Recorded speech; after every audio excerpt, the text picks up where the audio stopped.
You just said a moment ago that the US is still getting its assets, its military assets in place in the region, including a second aircraft carrier.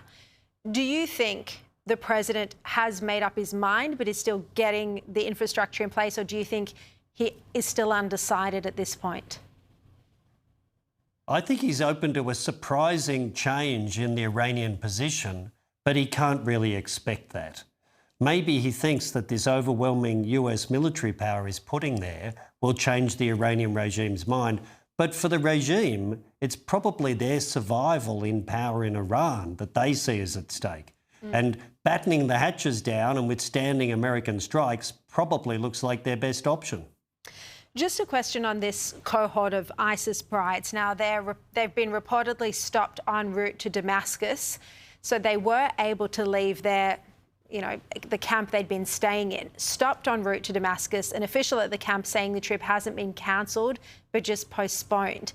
So how do you expect this is going to play out? Do you think they'll go to a country like Lebanon first, and then from there, with their legally documented Australian-issued passports, catch a flight to Australia? Well, they have a right of return to Australia, as any Australian citizen does. And we've got the Albanese government hiding from their obligations. But they are going to find their way back home. And to have a government that says, we're closing our eyes to this, we'll be as surprised as anyone if our citizens return, I think is the worst position to be in. There are 23 children in this group. And Scott Morrison said back in 2019, children shouldn't be punished for the crimes of their parents when he repatriated some children from Syria.